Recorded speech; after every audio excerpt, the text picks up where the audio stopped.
Hi everyone, I'm Catherine Shriver and I'm the host of this year's companion lecture series for the Norgard Designs 2025 Global Project. This year's global project is called The Beaded Word, and this year I'm also interviewing four beadwork artists, one of which is with us today. This is Dara Etienne. I'm so excited to introduce them, and I can't wait for you to see their work. So I'll hand it over to you, Dara. If you can just introduce yourself just a little bit about you, and then you can go right into seeing your slides. Awesome. Well, thank you for the introduction and for giving me this opportunity. My name is Dara. I am a visual artist, fiber artist, sculptor, just general, based in Pittsburgh, Pennsylvania right now. I do a lot of beadwork in my pieces, but I also do some larger fiber pieces, some weaving, quilt, stuff like that. And I'm just going to talk about that a little bit today. I'm going to share some slides that I have, and I guess we'll go into it. So I want to start off with my first quilt. This is kind of like my first foray into fiber arts properly. I was taking studio art classes and biology classes in my undergrad. This quilting class opened up in junior year, I believe. And this was my sort of first foray into kind of incorporating textiles into my art practice. I made this entire like full bed-sized quilt by hand over the course of the semester, and was introduced to just the sort of huge, expansive world that is fiber art, in particular quilting both in the US and internationally, which was especially like eye-opening for me quilt could be because I did not know that a quilt could be what is pictured here. What I grew up with was something similar to this. This is the Playground quilt on the left by Jenny Doan from the Missouri Star Quilt Company. And on the right is the Block Star quilt pattern from the same company. And I actually still refer to their books on like how to properly bind a quilt and how to make a bias tape when I'm making my own quilts. But this is, to me, I thought this is what a quilt is and sort of the height of quilt making. Very sort of almost engineered in its precision, very beautiful, but very precise. There's a consistent repeating pattern. There's certain fabrics that you choose, usually the standard cotton. And the Missouri Star itself is a very like common like quilt block that you use, and then you can repeat throughout to make the entirety of your quilt top. Um, so very repetitive, almost standard, still very beautiful and definitely um um like a height in creation. Like I could never quilt like this because that's not what my skills are, but I still find it to be very beautiful. But that's what I thought all quilting could be. In my quilting class, I was then exposed to other types of quilting that really kind of opened up this world for me. Um, on this slide, we have the work clothes quilt with center medallions of strips by Annie Mae Young, from the East Bend in Alabama, born in 1928.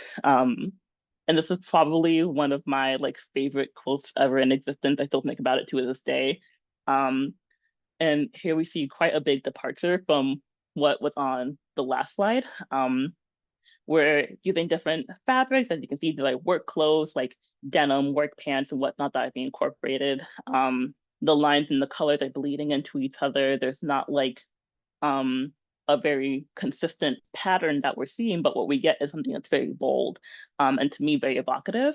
And when I learned that quilting could be, especially when I kind of only saw it from the white older middle-aged woman perspective, and getting to see some quotes from a very Black point of view really opened things up for me and had me asking, okay, where do I, as a Black queer artist, kind of fit within this canon? What would my quotes look like? Which then led me to this. This is a page from a quote book that I made called The Enter Commune. This page is called Reflections, with quite an extensive material list. I was as I was making this sort of collection of smaller quotes, I was asking myself as I got to the end, what is the most like anti-quilt quilt I can make that still feels very true to me. And this is where I started introducing beadwork more into my designs as sort of a textural break from the soft, pillowy, um, absorbent, comforting quilts that I had known and was making earlier in this book. As you can see on the right at the very like zoomed in look into a small section, we have some bugles in here, some smaller beads as well as things that aren't beads, like angle iron, buttons, random like gems. My friend, this is this axe pendant up here. It's from a necklace that I had. Um, and kind of letting myself be really expansive in how I approach this craft. And so I was kind of using beads as that textural break, but also that like weight and temperature break as well. Um, this page, once you get to it, is very heavy just because of all the like beads and metals and waspers and randomness that I put on here. It's also slightly cold to the touch because a lot of this is metal and aluminum. And to me, that was really interesting and very exciting to kind of be able to use these beads as not only ornamentation, but also as a way to break up and redefine my quilt work. On to the next page. This is, I started to take beads as not only an addition to my work, but as the work itself. Um, these are two pieces, Matrix up top and Return on the bottom, that I made during my time at a residency at Contemporary Craft here in Pittsburgh. Um, I had originally picked up these beads from I think like Dollar General to use for my quilt tops. And as I was playing with them, I started thinking more about how they interact, how they interlock with each other, their colors, the patterns I could make, which then kind of led me into creating these two sorts of works as a quilt in and of itself. Um, as you can probably imagine, it's very like hard, crunchy type of quilt, especially with the three pony beads that we see on the right. Um, that I had interlocked with my own way of beading slash weaving. Just kind of after playing with them for a little bit, I found a way to kind of stitch them together to make them work. But it also still kind of folds like fabric. You can drape it over things and it acts like fabric. Though there's very little of fabric actually involved in this. And to me, it was very interesting just to kind of take a material that I kind of was using more as ornamentation, decoration, and kind of turning my eye to it intentionally and kind of having that be all that I use to make a piece. Um, and also getting a little bit more representational with my work as well. We see some houses in here, some crosses and squares, and just kind of getting to branch out a bit during the residency. After that, I had a residency at the Pittsburgh Center for Creative Reuse, where I found this huge canvas dresser, took a fabric that definitely was not canvas, stretched over that, and then added this big old quilt top on top of that. As kind of more of a direct homage to the G's Bend in terms of the style of the actual quilt top, how I'm laying fabrics together, the type of fabrics that I'm using. A lot of these are offcuts from like other quilts I made or my own personal search. And then stitching on items that I thought were very symbolic of the Black aesthetic, like big bamboo earrings, watches, stuff like that, but with my own personal aesthetic in there with the washers, the soda cans, the sewing pins, just all the stuff that I was using in other applications and kind of combining the two as a sort of homage to Black voices, especially Black femme voices in the quilting scene and in craft as a whole. Um, and in this corner on the right, we can see some more bugles kind of stacked up in funny, kind of almost by like intersecting type ways. With some smaller beads in there. We actually see some of the pony beads that I was using in my last piece also in here. So I reuse a lot of materials in my work. I just keep finding uses for them.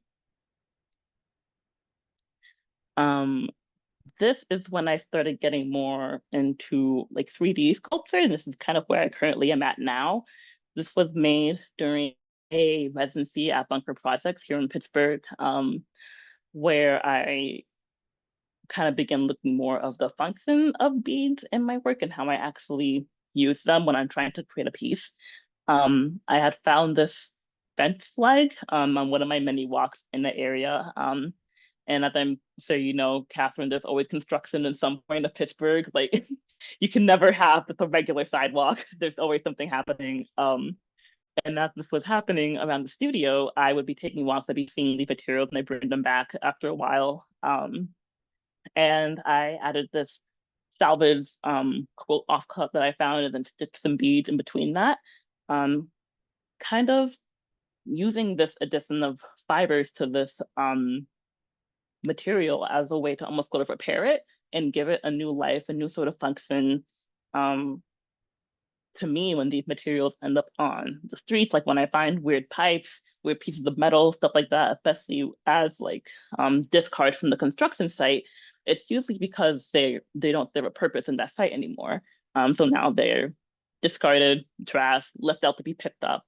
Um, and then I kind of like using fibers, which to me were very traditionally feminine, soft, delicate, mostly for decoration, as like a reparative and restorative functions. So it's like this quote is almost like holding this fence part, and these beads are sort of like straddling it in to kind of give it a second life. And to me, that sort of like interaction was very interesting, and that's kind of where I am heading in my more current work. And I kind of wanted to end things off on a really recent work that I did for a show called Floral Message that happened at Bunker Projects in Pittsburgh, curated by Théo Bignon, I believe, if my French hadn't completely deteriorated, who is an amazing Quebecois beater in his own right. He curated the show. Sort of inspiration was flowers. And as kind of seen from my previous work, I don't get really representational or image focused. And to me, that's all flowers were. So I was kind of like, where do I fit into this? What do I do? And kind of asking myself those questions, and kind of using some of my more botany background from undergrad, just thinking more about what is a flower, what is a fruit, how do we get that, the other parts of the plant that is needed to get to that final end product. And so I ended up making this piece more inspired by the root systems that are supporting and giving these sort of end products life, and using the beads in this way to kind of highlight them, celebrate them, um, ornament them, and kind of bring light to kind of what we don't see underneath the ground. Attached to all these beads is this found heddle that I got from the Creative Reuse Center, that is typically used in a loom when you're weaving to kind of keep all the threads separated. It was warped beyond repair. No one had taken it for a few weeks. So I was like, well, clearly, maybe I could use it. And so it ended up becoming the substrate for these beads to sort of like pour out of, which I thought was really interesting. Again, kind of giving new functions and new lives to these materials that I just sort of happened upon, and repairing them in that way. Um, this is kind of like what I'm left off of and where I'm looking towards in the rest of my work. Um, yeah, and if you want to contact me and talk about anything that I mentioned, my contact is listed here. Thank you so much, Dara. That was really great. But yeah, let's talk about this one really briefly, just because as you were talking about it, I thought the idea that this was um, that this was your response to the prompt of flowers for that exhibition is really beautiful, and also that like um, you immediately went to the idea of the roots and like where things are growing from. I thought that was incredibly inventive. Can you speak a little bit about why, because you work in a lot of different media, like why beads felt useful for that kind of depiction specifically? Mhm. That is a great kickoff question. I think, where was I? I was in a smaller studio when I was beginning to make this succinct strewn about, things not unpacked. And one of the things that I always like unpacked first whenever I like change studios or change spaces is this sort of like, it's called like a bead organizing kit, but I have a bunch of stuff in there. I have keys, pieces of Mhm. jewelry. I have like hex nuts, every type of button you can think Mm. of, and of I course think I some saw regular this when you beads. were at Bunker Yes, yes, Necessary. the like light blue carrier that I always have on me. Just because whenever I'm sort of lost, don't know what to do, or if I'm just like outside the prompt, I'm just in the studio, like I need to make something. What do I make? I kind of always kind of search in that for a little bit to see what kind of sticks out to me. And I think having that out as I was sort of like, for lack of a better word, floundering with the prompt, was like, okay, I need to go back to my my safe spot, which is Yeah. kind of just putting things into place in a way that makes sense for me. I kind of do this a lot with fabric piecing in general for um my quilts, but I didn't have to work out. So I was like, okay, let's look at some bead combos that like Mhm. um I really like. Oh, I got some of these teals that are really pretty. I want to do something with these. And then after I sourced the heddle, and I was like, oh, this is gonna be for something. I don't know what yet. I just kind of kept looking at the two next to each other, and I was like, well, I don't really have anything to lose here, so let's go for it. Mhm. Especially because the heddle is already like is used to separate threads. So I kind of want to look into that a bit more and just kind of having the heddle as like something for things to pass through. Um, Right. Mhm. and I was like, let's have it pass through some beads because I didn't want to use my nice yarn on it because it was dusty and gross and stuff. But beads don't care about dust. Beads don't care about dust. They kind of like Mm, they just are dirty and cleanable, and that's a really good point. Beads don't care yeah, about dust. yes, Like a particular kind of like material resiliency that they have because they're both like very fragile in a sense. Like you can snap them and break them, but also you can also drop a bunch of them on the floor, and even though they're glass, they're so small they won't shatter. And Mhm. yeah, they can get as dirty as you want. They're still totally fine usually. um, Yeah, and I think that was it actually, the combination of both like where I was already at mentally plus the utility of yeah, them. Like I don't think people think of bees as being particularly resilient, but like they held up utilitarian this. also. I love that idea. I'm Yeah. gonna think a lot about utilitarian beading. Mhm.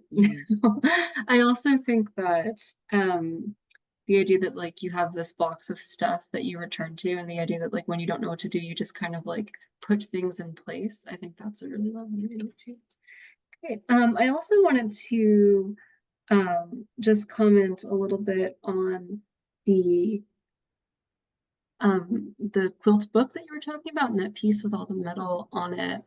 And I'm just kind of going through my like initial thoughts and comments before we get to a few last questions. But um, I just wanted to highlight for people listening when you talked about the idea of the temperature change. I think that's so like so interesting and insightful and something that often like even in the fiber arts we are so haptic, we're so touchy. We think like I feel like haptic is one of those words that we use almost exclusively when we're talking about fiber art.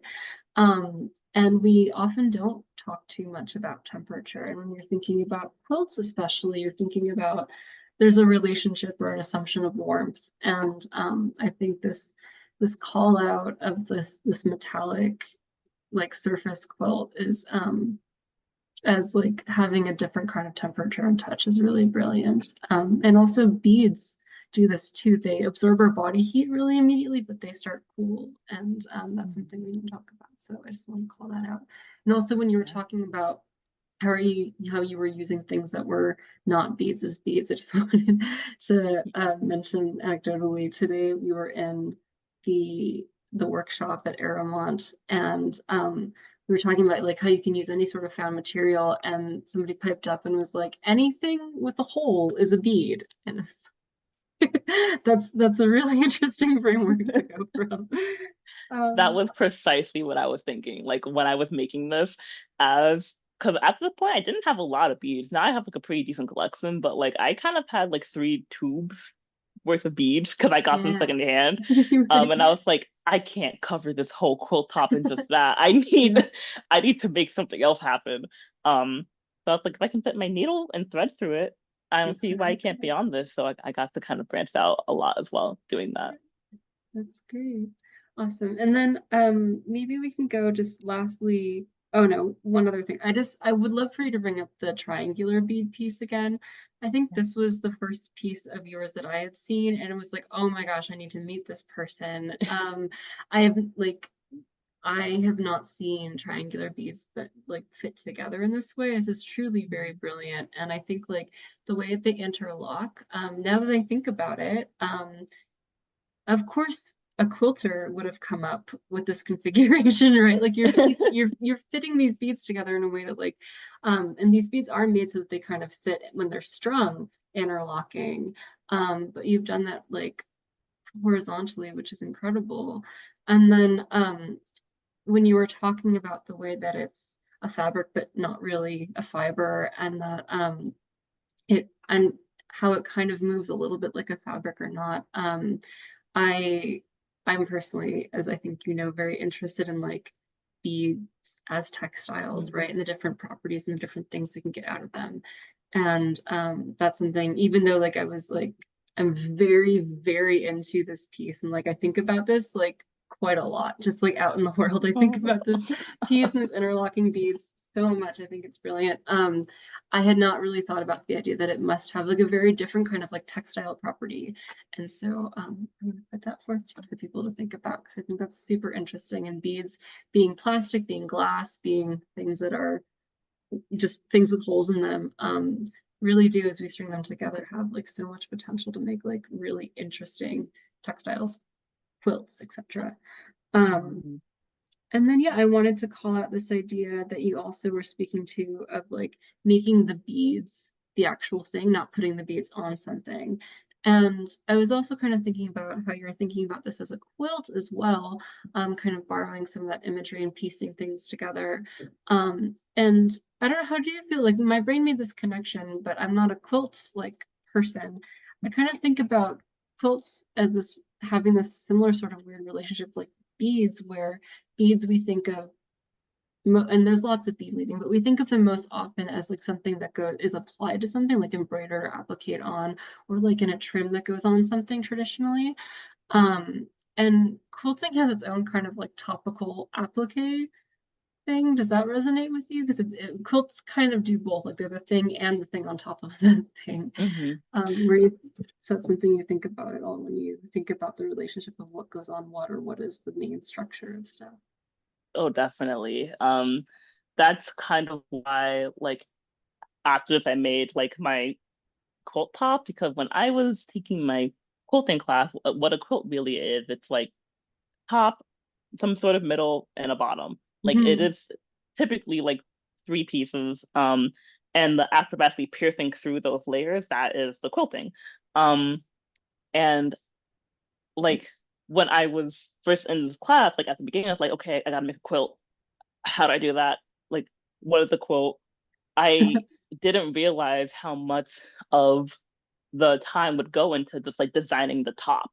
And then once Right. you kind of have the top done, and if you don't really care about the back so much, you can just you're kind of golden from there, and you just sort of go on like autopilot. Which is I think having that in my mind and also kind of being a very materially restrained like post-grad student, I Yeah. didn't have like bundles and bundles of huge fabrics and battings and stuff to make full quilts. I could only do like smaller ones. And it's kind of like, well, do I even really need this middle stuff? Is all the attention is going to the top? Let's just focus on making a really cool top. Um, and so I think there's some play in that kind of like almost taking the layers, the quilt out of the quilt, putting on something Right. else, and then sort of making it into the beads. This kind of had me thinking of like, okay, what do we consider to be the thing? What do we consider to be the quilt? Is it just the top? What do we consider to be beads? Is it just does it have to be on something, or can the beads just kind of stand on their own in that regard? So I kind of do think about that Yeah. dichotomy a lot. That's really interesting. It's like I'm sure we have a lot of like hardcore quilters in our audience here too, so I'm sure they'll appreciate this. And it strikes me when you were talking about like just not having, you know, all of the material and all the space that you would need to make like a big glorious quilt. And instead doing this beadwork because it's kind of like you're talking about it as almost you're like lifting the art part of the quilt and just doing that. And it when I taught my like when I was teaching children, I was teaching them about like the G's Bend quilters. And my for the 4-year-olds, my major takeaway with them was really like this idea of resourcefulness and making things out of what you have. And I love again thinking about utilitarian beadwork. I love that like you've kind of done like the artist version of that with this, where you've like lifted like what did you have, what could you use, and then you've made something. You weren't trying to make something that would keep you warm. You're trying to make an art piece, and kind of just lifting and transposing that idea of the quilt into something that's like a little bit smaller, more affordable, more practical, and portable. Very cool. Yeah. And I'm obsessed with this piece, and I'll stop talking about it for a second. But I will ask you: is it like reversible? Like, is it same on Yeah, recto it's verso? like Okay. the only difference is the actual threads that we see here, Okay. because I was in the topic of resourcefulness, the way that I was threading these together, I would do it in a way that I wouldn't have to like overlap over something that I already did. So I could Mm-hmm. save as much embroidery thread as I possibly could. Because I was really eating through my reserves with these. So it's like I had it down to like a science almost. Yeah, yeah. Well, you So do when you do this repetitive work, you do become like a yeah, scientist. yeah, I was really like, zeroed in on this. So on the back, these little X's aren't there because I didn't need them to be there. Right. But that's kind of the only thing distinguishing them. Like whenever I'm like opening these up again to look at them for whatever reason, like it does take me a second to think which is back and which is front, which is also something that I am always sort of interested in art. Like what do we consider to be the forward facing thing? What is the thing Right. that we are like, oh, no one's gonna see this? How do we then Right. treat that? Can they be reversed? Can we play around with that? So I think this also sort of scratches a lot of those sort of itches as well. Amazing. Cool. And I don't know, just on that note, have you ever met, I think she just moved away from Pittsburgh, but Nicole Shapansky? I She don't was think an so. artist in Pittsburgh, and she's the one who makes this like really beautiful like I think they're like usually like organza panels. And then she stitches like on top of and through them with embroidery thread and different things. So you can see like in between, like the back and the front with the threads passing through them. And I met her once at Vermont Studio Center a long time ago, and we were talking, and I was like, "Oh my gosh, I like love that you're utilizing the front and the back and the center part." And she was like, "Yeah, I had thought about it one day when she was either like in a museum or like looking at some art history or something, and she was like, I thought about all the space behind all the paintings in the entire world and like what it like all of that potential. And I was like, that's brilliant and amazing. So that reminded me of that. That's All so right. cool. Yeah, so cool. All right. So I'm gonna shift to like asking you just a few questions to close out. I'm gonna ask you a little bit about text. This year's Norgard Designs project is on the beaded word. So taking like peyote stitch and beading words into it and thinking about that structure and also how the beads change um, the way that we like create text and font and also like in the structure of the weave, and then also like how we think about text like showing up in our work. And so maybe you don't use text, but you were making that book form, and do you think about language at all, or like when you title your pieces, what do you think about, etc.? I just throw that over to you. Yeah.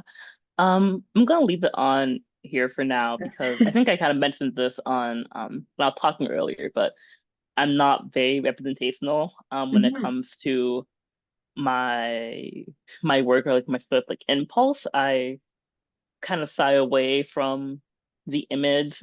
And I think that was one thing that Beads did that kind of like allowed me to do that in a way that felt comfortable, where I could start making pictures and Interesting. images. Like these little things were originally birds in my mind. Do they Right. look like birds? Not really, but they kind of have that sort of like wingspan type effect. Absolutely. Um, and then I'm thinking a bit about houses down here in return. That's partially why I named it. That was a sort of like um because as I came into this sort of like the world of craft, and how intrinsically tied it was to domesticity in the home, um, I had instinct to kind of like break away from that, which is why I started using some of these more like I guess harsher materials to kind of Industrial make stuff. things, Yeah, yeah. yes, yeah, to kind of make things for the home. But then kind of like routing back to it with these depictions of the Mhm. home, and like in the center, these are sort of inspired like different types of windows and stuff. So almost kind of like a circling back to like, oh, it's for the home. Oh no, it's not. Oh, but it still kind of is, but it's kind of not. Um, Yeah. kind of thinking about that in there. And I don't really use a lot of text in my work, which is why I default like to the visual and with Mhm. beads to the representational as a way to kind of get some sort of idea across more clearly. And I think beads are, at least for me and my craft, really great for that. It's just like highlighting something, drawing attention to something, or adding emphasis, which is kind of like what I did back here with the book. And whatever words just makes someone think of, like, ooh, shiny, ooh, hard, ooh, Mhm. random, just with the assortment of stuff on here. Like, I think being able to clearly elicit that and a material that's so different from the rest of the piece, Mhm. I think is a really handy thing that beads can do. So yeah, I don't know if I quite answered it, but that's kind of how Yeah, totally. text and stuff falls in for me. Absolutely. And I think that the triangular bead piece really used like a really kind of like you were talking about like the imagery. It's a real kind of like almost like semantic. You called it like a return to matrix, or what was it called? The top one is called Matrix. Matrix This and was my first return. one. But This this one is Return. okay. Oh, I see, I see. But yeah, the idea of like the matrix, and these kind of like little symbols do feel very much like they're sort of visual language. And then when you're talking about the book, if you want to just like Yes. slide back to that slide real quick, it occurred to me more as you returned to this slide just now that like having this, knowing that this is a book, and looking at that composition on the page in the context of it being a page in a book, does kind of make me think a little bit of like it changes the way I feel about the attitude of the composition just because I'm like thinking about like what if that is like text or like a journal page and what is Mm, that saying as opposed to like if it was like presented as a painting and there's a different kind of mood like if a page in a book looked like that. So mm. um all right, and then so I'm going to ask you now, so um, we do have a very bead nerd audience here. And so I just wanted to throw to you if you have any like beady or even like quilt, like fiber nerd stuff that you want to talk about, or like a question you'd like to ask, or just to put out for people to think about. Anything that you want to get like really technical and nitty-gritty about, we are here for it and we're your audience. So that's right. What are your like Mhm. bead nerd things or fiber nerd things? Okay. I think in general, like nursing, I think we already touched on this like a few times before, but if it has a hole, it can be a bead. And if you have to make that hole, then you can make a bead, which I had to Yes. do a lot, like in this piece right here. Like it says thumbtacks in the materials list, Oh, and where that comes from is from these like little oh gold wow. medallions. They're Wow. from the circular thumbtacks that are covered in plastic. I ripped the plastic off of all of those. There was a metal puncher in my sculpture studio. I like Whoa. I had to like really carefully position them in, like punch a hole through, and then I had a Oh, bead. Um, and I'm to so me, it's glad you told exciting. me that. That's amazing. Yeah, I have some secrets are hidden in here. But I just had to kind of like I think it's really exciting when you let your mind kind of expand in that regard. And it's like, oh, this doesn't have a hole. How can I make one? Yeah. Um, I think can lead to some really exciting like material like opportunities. Like at the bottom is some aluminum that I again punched holes out of. I like bent and curved in certain ways so that I wouldn't tear any of the fabric when it was closed. And then boom, I have like big plates and beads to add. So I just think like if I can say anything, just let yourself explore and play and try because you never know like which material might be like really central to work like these. thumbtacks or some washers or like some not beads, buttons that I cracked in half, Yeah. so I could get the right amount to fill the right space. Oh, that's so Um, smart. yeah, I don't know. I think that's fun. Um, yeah, I was just thinking about as you were talking, about making a whole that so many of our bead processes that we use now are based on processes that were invented simply because somebody wanted to turn something into a bead over and over. Like beads were manufactured from, I mean, I think about like the wampum beads that are like meticulously carved out of these little tiny sections of shells. And all the traditional beadwork that comes that is in glass beads, but also comes down from like people just being like, there's a hole in that and I can string that. And there's so many things I can do. So I think the impulse to put holes in things and the impulse to make beads um, is a very important one. So great. So the last question I'm going to ask you is first, I'm going to congratulate you publicly on you're heading to grad school soon. Yes, And yes. so congratulations, you're going to Alfred, yes? Hmm. And what program are you going to be in?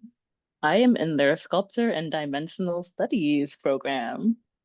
Very cool. Well, I'm so excited for you and congratulations. But Thank because you. you're especially in this like big point of transition, you're like moving, um, thinking about what you would like to do if you could do anything in your practice, something that you haven't done before that you would like love to do, what would that be? Where do I start? Yeah.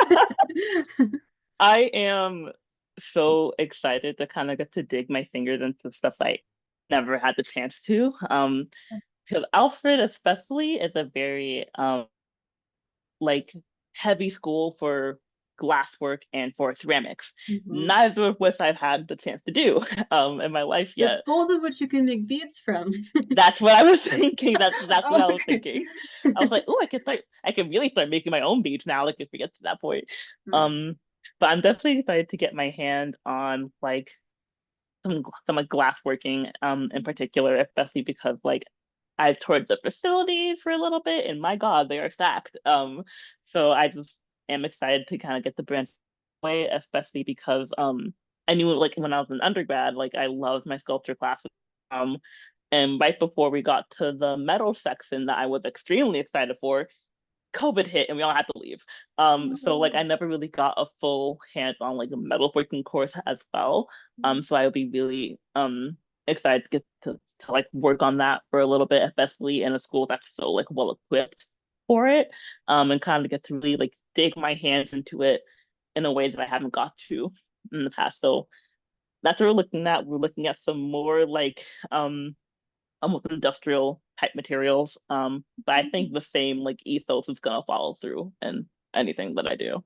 Yeah, well, it'll be exciting to see because I know like you've talked a lot about using what's at hand or what is accessible, and then as you kind of have expanded resources in grad school and like also start to be able to like work in different media at almost like it's like a semi-industrial scale, right? When you're working with glass and metal, it'll be interesting to see how that like resourcefulness interacts with the new capacity and like how one transposes onto the other and stuff like that. So For sure. very excited to see what you make, very excited for you. Thank you. Yeah.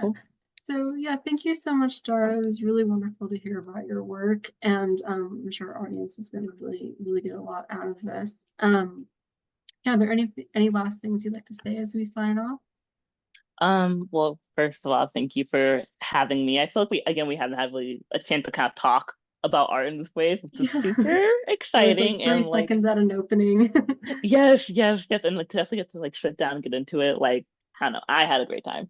So thank you. Yeah. Um, I think if I like had to leave with like any parting word for anyone who may be watching or listening to this, just do it. Whatever you're thinking of, whatever like harebrained idea you have, just do it. If it sucks, oh well. If it's great, congratulations. And I think kind of having that attitude in my work has had a lot of like creative doors open for me that wouldn't have been opened otherwise. So yeah, just do it. Get the dollar store beads and make the thing, and you might end up using them for a long time. Yes. And you know, if the door doesn't open, you put a hole in it, right? Exactly. All right. That's Oh, perfect. thank you so much, Dara. It was really beautiful. Yeah, I hope you have a really great time. I hope I see you around before you head off, but if I don't, again, good luck, congratulations. And yeah, thank you so much for sharing your work. This has been really wonderful. Thank you so much for having me. And I'll definitely be finding my way back to Pittsburgh one way or another. So yeah, Good. All right, well, I'll see you. I hope you have an excellent evening. thank you. Goodbye. Enjoy Aeromont.